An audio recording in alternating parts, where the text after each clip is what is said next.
Trade deal મુદ્દે સુરેન્દ્રનગરમાં આપ પાર્ટી દ્વારા જિલ્લા કલેક્ટરને આવેદન અપાયું। સુરેન્દ્રનગર જિલ્લામાં આમ આદમી પાર્ટી દ્વારા આવેદનપત્ર આપવામાં આવ્યું હતું, જેમાં આમ આદમી પાર્ટી દ્વારા આવેદનપત્રમાં જણાવ્યા અનુસાર કે અમેરિકા અને ભારત વચ્ચે થયેલ ટ્રેડ ડીલ રદ કરવા મુદ્દે આમ આદમી પાર્ટીના આગેવાનોએ જિલ્લા કલેક્ટરને આવેદનપત્ર આપવામાં આવ્યું હતું।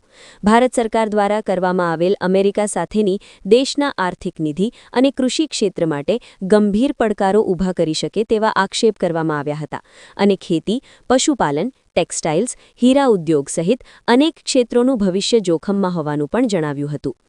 અમેરિકન કૃષિ અને ઔદ્યોગિક ઉત્પાદનોને ભારતના બજારમાં નિઃશુલ્ક પ્રવેશ આપવામાં આવે અને બીજી તરફ ભારતીય ઉત્પાદનોને અમેરિકામાં ડ્યુટી લાગુ કરાતા આપ્યું આવેદન।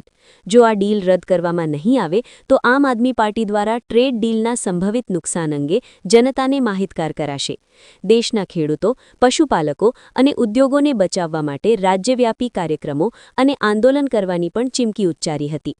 વધુમાં ભારત અમેરિકા ટ્રેડ ડીલ કિસાનો, પશુપાલકો, ઉદ્યોગો, ટેક્સટાઇલ, હીરા અને રત્ન ઉદ્યોગ માટે લાવશે પાયમાલી અને બેરોજગારી વધશે, તેથી આમ નાગરિકોને આગામી દિવસોમાં ખૂબ સહન કરવું પડશે।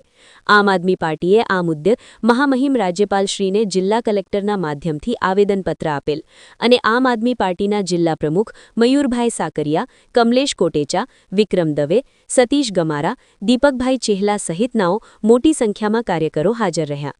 રિપોર્ટર મયોદ્દીન વડદરિયા, સમય 24 ન્યૂઝ, વઢવાણ। મારું નામ સતીશ ગમારા, વઢવાણ સુરેન્દ્રનગર।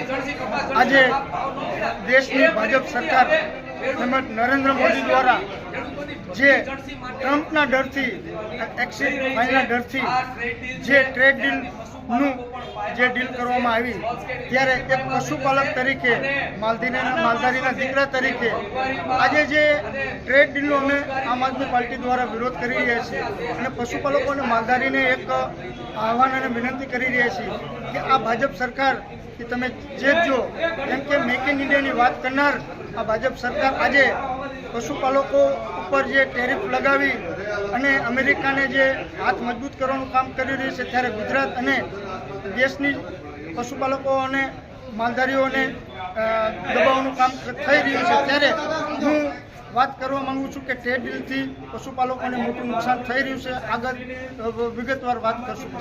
જય દ્વારકા।